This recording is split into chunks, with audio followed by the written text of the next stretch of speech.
I'm going to get into my next segment. So thank you very much, gentlemen. And I'm going to invite the next set of my panelists today. So please don't go and hold on to your chairs because the fun has just started.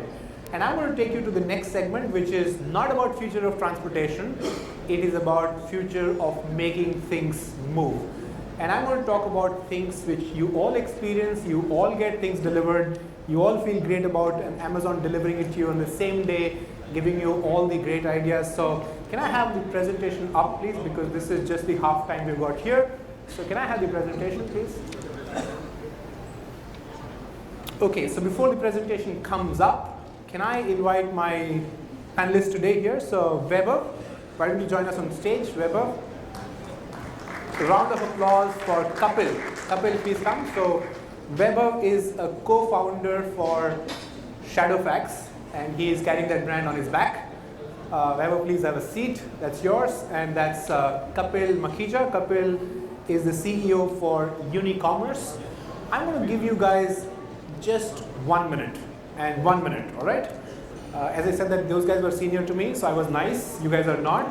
I told them that I was peeing in my pants when they were working. It's the same for you guys. So when you were peeing in the pants, I was working. So I'm going to be a little bit more hard. Just 1 minute. Weber, introduce yourself and what do you and Shadowfax do? Hello everyone. I'm Weber, co-founder and CTO at Shadowfax. Shadowfax is a express logistics platform across the India. We work with all the major consumer-facing brands that each one of us have used in the past, currently use, the likes of Swiggy, Zomato, Big Basket, Grofers, Paytm, Myntra, Flipkart, and the list goes on. So we are a B2B platform wherein we get freelancers on our platform who have idle time and have a bike to deliver these items, and we connect them with these demand sources. So at the current scale, we are present in around 350 cities across the India. We fulfill around 4 lakh shipments on a daily basis, and we work with 40,000 daily active users on our platform. So the entire thing is driven from a technology platform, and anyone who has any bit of time can come on the platform and can start making money. So we are proud to ensure that all these partners, they get an opportunity to make around 20,000 rupees on a monthly level by working with us. Kapil, Unicommerce, and you. Yeah. Hi everyone, my name is Kapil Makhija, CEO of Unicommerce. Unicommerce is actually a e-commerce focused supply chain tech platform. We provide an aggregate layer for anybody selling on Amazon, Flipkart, Snapdeal, so that they can view their customer orders at one place, they can update the inventory, and we provide other supply chain solutions like warehouse management, etc. About 20% of India's e-commerce transactions actually flow through our platform. We've got more than 10,000 vendors who are using our platform, and at our peak we've done 2 million orders a day. So that's the scale, and we've been around for 8 years, so that's the scale that we've reached in India, now also expanding globally in Southeast Asia and Middle East. Thank you so much, Kapil. So that was... I just want to add that I'm also competing with you in terms of grey hair, so I'm not...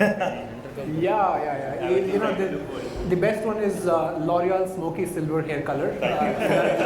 It does the job very well. Okay.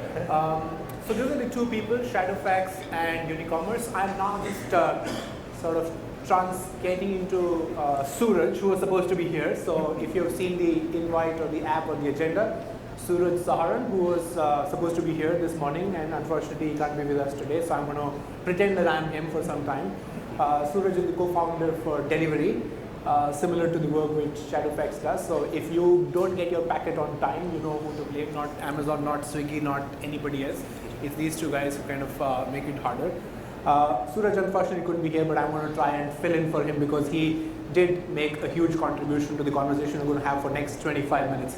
So who are these people? I'll just skip this one. So these are my 3 geniuses of today.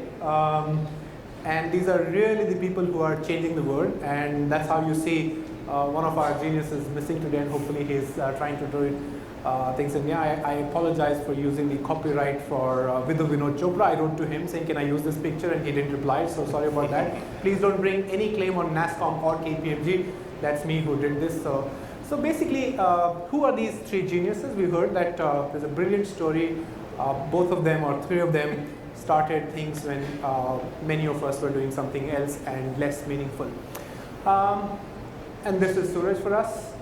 I don't know kahan gaya usse dhoondho, so figure it out where he is. I don't know where he is. Who am I? And why am I here? I introduced myself as a KPMG partner, and I want to change now. So I'm not as smart as these guys. Absolutely not. I wish I could be as smart, but I'm not as smart as these guys. I'm also not as smart as you guys in the audience. I always say that, I'm going to say it again, that just because I'm standing here and you're sitting there makes no difference. I absolutely know that most of you know more than I do. Most of you know more than possibly these guys do. It's just that we happen to be sitting in this segment today, so I really, really thank you for coming here and contribute. Probably will have time, but I do want to tell you I'm not as smart as these guys, or not even as smart as these guys. I'm simply a consultant, and you must remember I'm a KPMG consultant. By the way, I'm not allowed to do advertisement for KPMG, but what to say, they didn't put my logo here, so I'm going to say I'm KPMG partner. And when you're a consultant, you actually make things happen without actually doing anything on your own. And I am here for only one task, and please help me and keep me honest with that. My only task is that I want to get an ROI on your time and investment. You came here today, you're going to spend the next 30 minutes to understand what could the world be, what are the benefits of using technology, what really innovation means, what these guys have done which others can't do, what are these guys doing which even the other biggies cannot emulate. So my job simply is going to be grill these guys and get the real truth and not what the truth which they want to tell you. So that's really me. So who am I? I'm Virus. I'm the Virus Sahasrabuddhe, so guys please behave, and I'm going to put you on a difficult spot, and I'm going to try and make it a little bit harder for you. Okay, so this is what all these guys have come up with. Really, hopefully, say, mera beta engineer banega. So we're going to live this movie a little bit further. So this is what their parents thought and put them to do some sort of boring courses they went through and all of that. But why are they here today? Why are they here? Why are they not sending shipment? Why are they not doing order fulfillment? I thought, hum yahan sab science ki wajah se. So these guys are representing truly the technology industry, and I really want them to focus on that technology element of what will it be, what is really important for us to take back home and see what can technology do to a business model. So let's focus on BS, all right? Complete BS. And if you guys are thinking something else, BS for me is business sense. Okay, so don't think that you are going to do this here, so please no, let's avoid this BS. I'm going to put you guys on a hot seat, okay, it's going to get hotter. You guys saw that each of these guys have Mentimeter, which means that they can vote? Yes. You saw that? So I'm going to give you the opportunity to impress these guys. They're going to vote you as to how much what you're talking is business sense and how much is bullshit. It's going to be real time.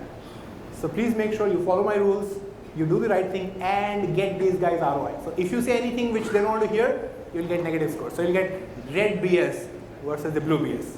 Okay, so let me first start with first with you, Kapil. In the movie, Aamir Khan says that don't chase success and chase excellence. And if you chase excellence, success will come on its own, right? As it says that success ki piche mat bhago, kabil bano.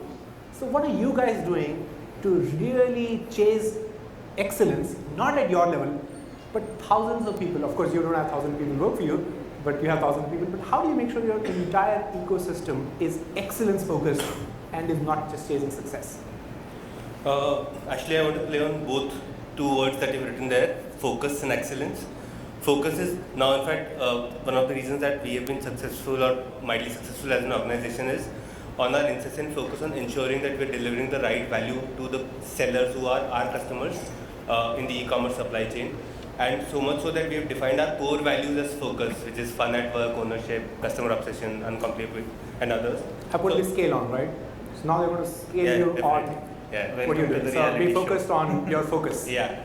So this was an important thing that all our team members, the important focus is on customer obsession and ensuring that they're taking full ownership of solving the customer needs. Excellence is a byproduct of that, and eventually that leads to success. I think that is what we've realized over these 8 long years. We made a lot of mistakes in terms of whatever we were trying to do. We started with just being purely SMB focused, then made this transition to being enterprise focused. in all those, I think what has really helped us succeed in doing the different transitions is having this focus on customer obsession and ensuring that the team takes full ownership of driving full value to the customers.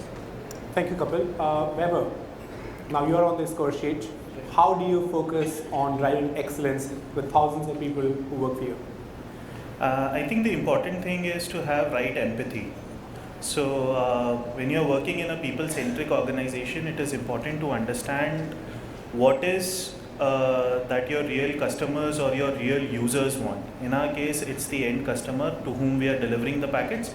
At the same time, it is also the delivery partner who is making a livelihood on our platform.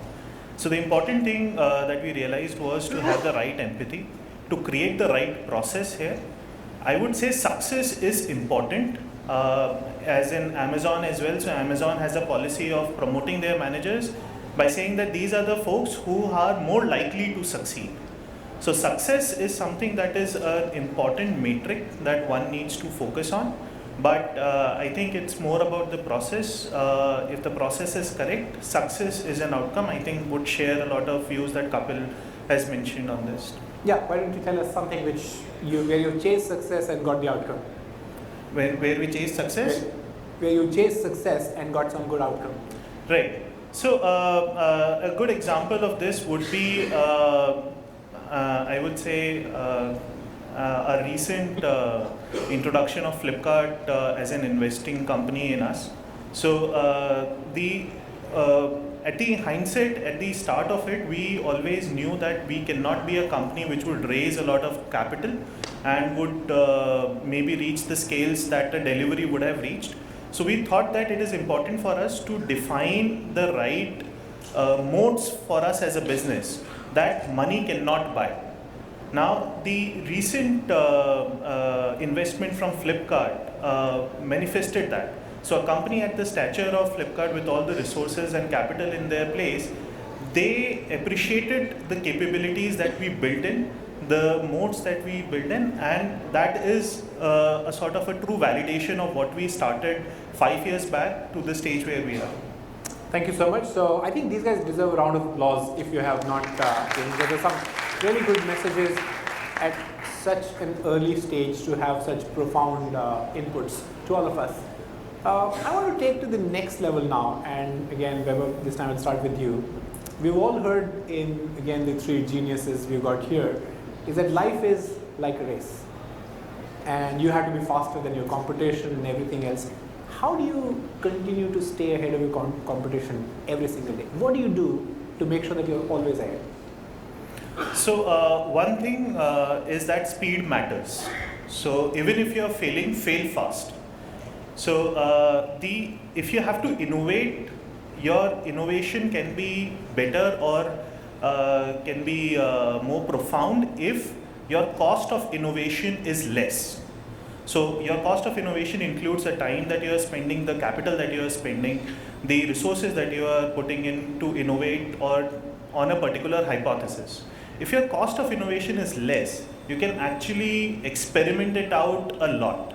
And the more you experiment, the higher is your probability to get a right innovation there. Obviously, there are other factors as well which factor into this, but defining that right MVP, defining that right strategy on how quickly can you validate your idea or your hypothesis is something that drives the right innovation in the company.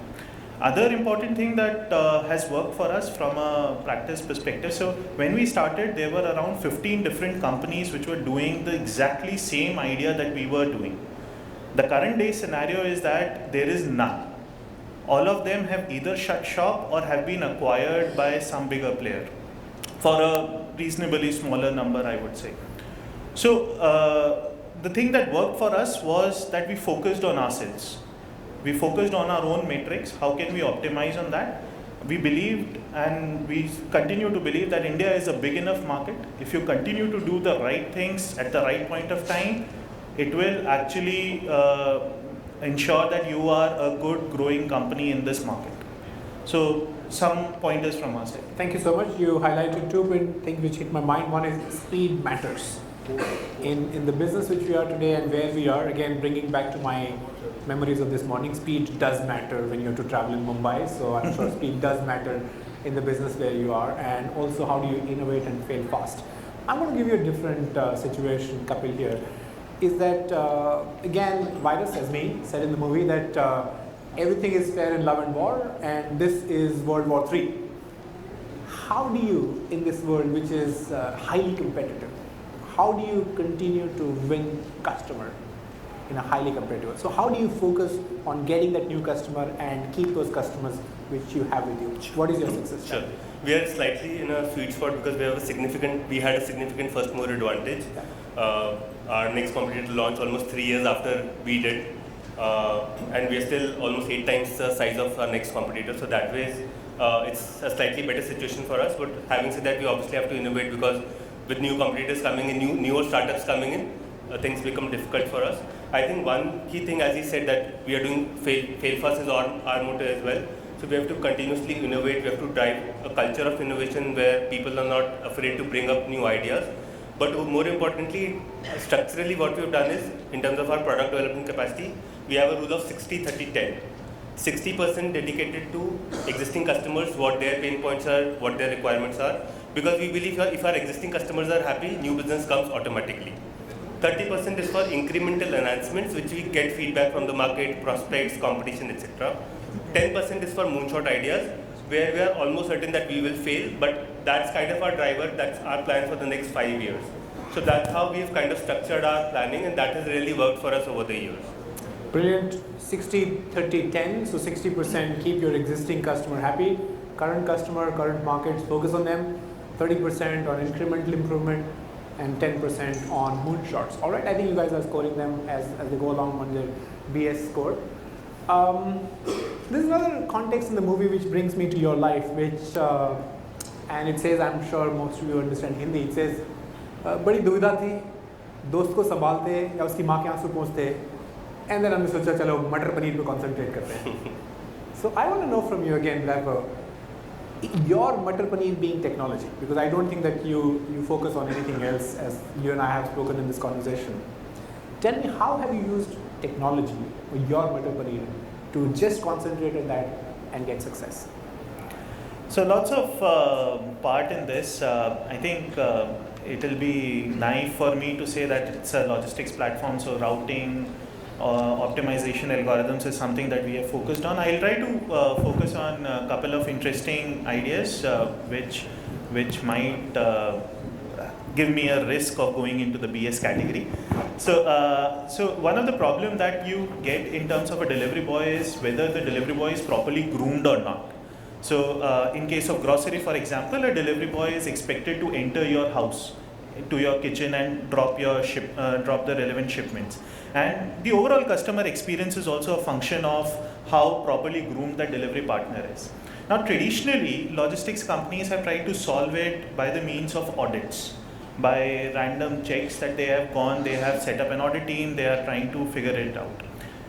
We believe that technology can solve it in this phase. So what we do is, every time a delivery partner goes on duty, a random probability function will ask that partner to click a selfie on his app. And using the AI engine that we have built, we are able to detect whether the delivery partner has worn our t-shirt or not, is properly groomed or not. And I can do this at every single day for every delivery partner, and I can design my different allocation algorithms. So for example, if I get an order for Akhilesh, whom I know that he is a partner at KPMG, I would try to send my best groomed partner. The entire information and data can actually be concentrated in a manner that I can ensure the best customer experience. And that is one of the key things that we felt, oh, interesting. I would have to change the persona for Akhilesh now. So that is one of the things that has allowed us to scale this better and become a preferred brand across the different consumer-facing brands to trust us. Thank you so much, Vaibhav. I decided that Viru was not suiting me with this audience, so I've turned into one of you, and hopefully, I love the technology, and I actually went around to talk to some of the people saying, how do you use machine learning and some of these things to take picture? And when you talked about t-shirt, I thought it's a good idea for me to so that whether your ML model will treat me as well groomed or horribly groomed, I can understand. But I just wanted to be in the setting here and transform. Kapil, I want to come to you about using technology, and I know it's not a subject which you may deal with every day, but how do you use technology to drive efficiency at the same time also reduce frauds? Because that's a big issue people are facing in today's time. Any thoughts on that? I'll talk about efficiency because that's kind of our forte. So, the essence of our solution is that it helps give seamless visibility across different marketplaces that a seller is selling on. As opposed to like without a solution like Unicommerce, if they were to do this manually, they would take on an average 4 hours to process the customer orders that come in. With a solution like Unicommerce, that comes down to 10 minutes. So that's the level of efficiency shift that we're talking about, and these are actual average data that we had collected pre and post. The second thing is that SLA, like today's customer is demanding same day delivery, next day delivery. So SLA breach is a metric that is sacrosanct for an e-commerce seller. He cannot afford to miss the SLA that has been mandated by the marketplace. That SLA breach is like not happening is more than 99.5% for us. So that is the level of efficiency that we are driving, and technology is a big role to play, right? There are small nudges that these orders which are nearing SLA breach, you have to process them faster. This customer is asked for a same day delivery, you have to process this faster. Here your rating may dip, for example, on a marketplace, so you may need to ensure that your delivery is right, the right item is getting picked. So these are some of the things that we have built. I don't want to call it an AI engine because it's an overabused word, but that's a smart sort of fulfillment that we offer through our solution. Thank you so much. I actually love these guys more because they don't hype it up. A lot of people I talk, they overuse AI and ML and all that, so thank you guys for not doing it. Let me move this one to the next question I have for you guys, and again, this is still from the movie which I've got, which says that, you know, exam to bahut hote hain, baap mostly ek hi hota hai.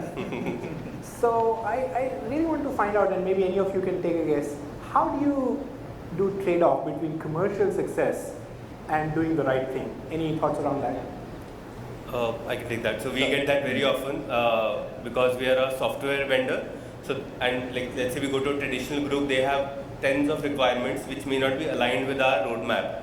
But it's obviously coming with a fat paycheck helps our profitability. By the way, we are also profitable, which is again a very taboo word in this e-commerce world. Because whenever we went to investors saying that we are profitable, we just saw that they sort of lost interest in us after that. That's been the case for the last 3 years now. But anyway, so I think given our focus on profitability, obviously it's very attractive for us to go after these customers who give us large dollar checks for what they want to build. But I think, like I talked about, focus is our core value.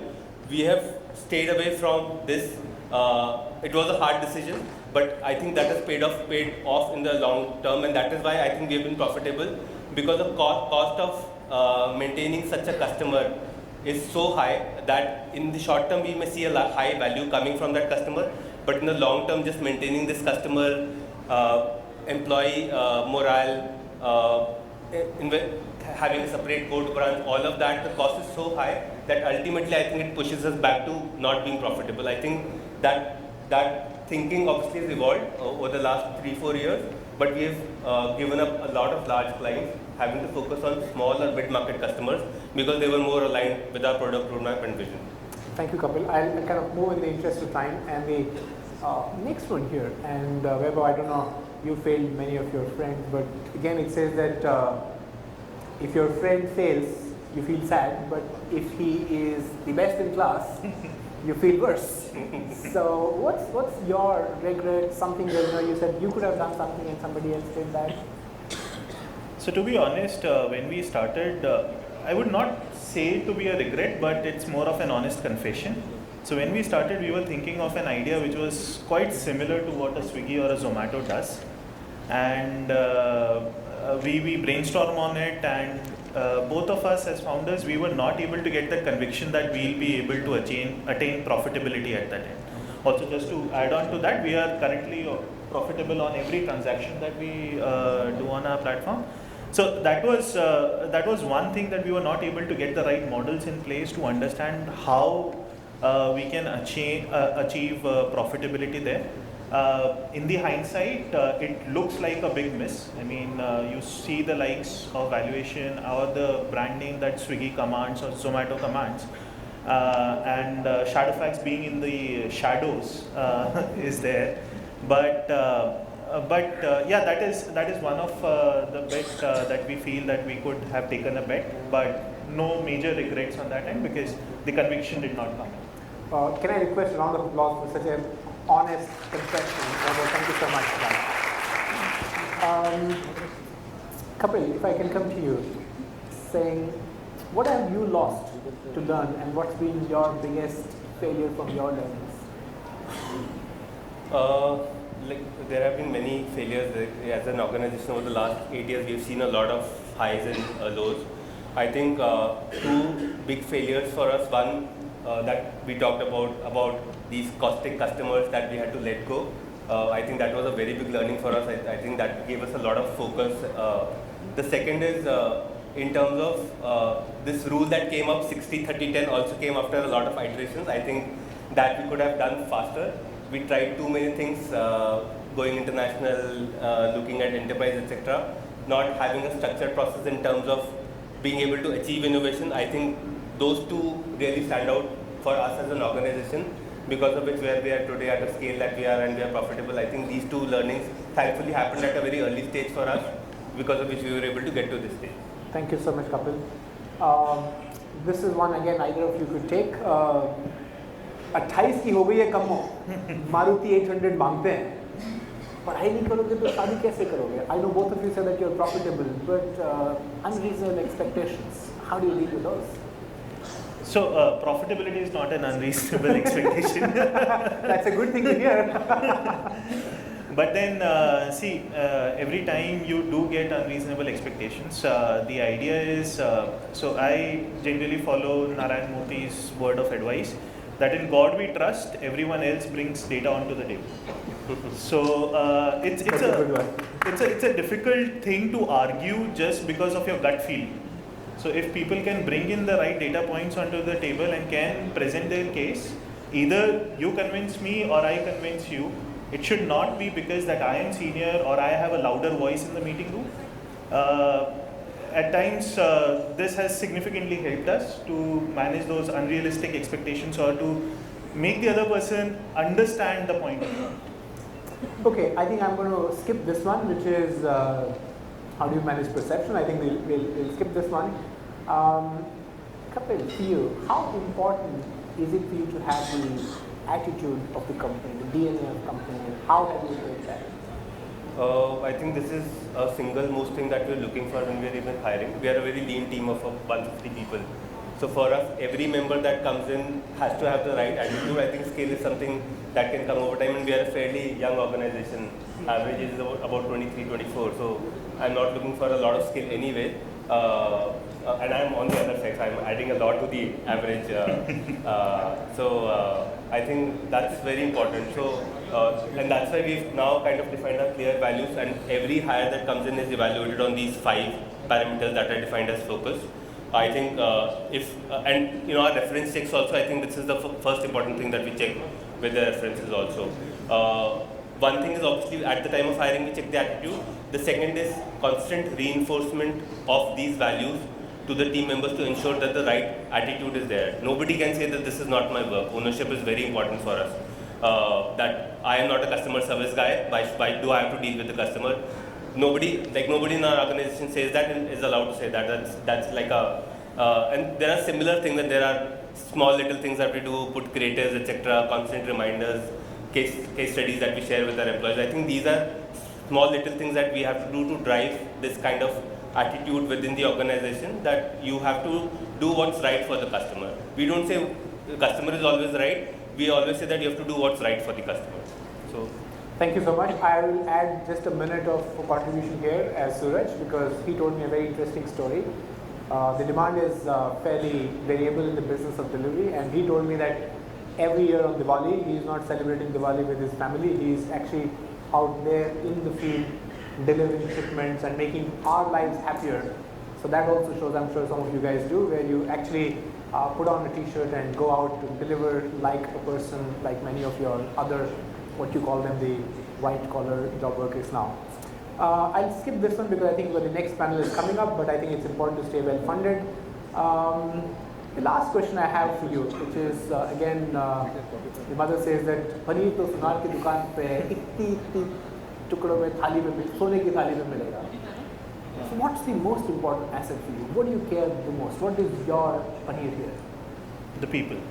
People. So you want to bring in the best people. That's all. So get in the best people, set up the right culture and environment for them to grow and innovate. If you can do that as a founder, I think you are on a very good, strong path as a company. Kapil, what's for you? Same for us. Okay, I think it's a nice thing to say. On this one, I'll give them the BS negative because everybody says that no innovation, I've not heard anything new.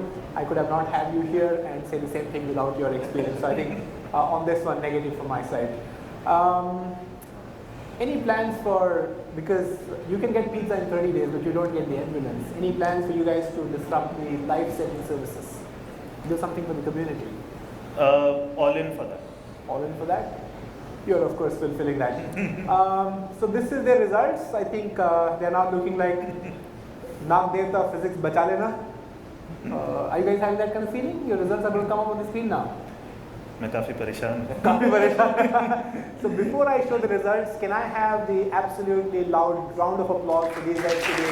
They're super good.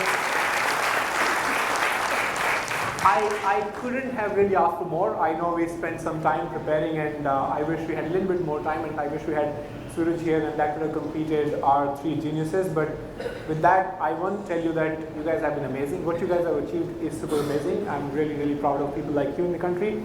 And here are the results, by the way.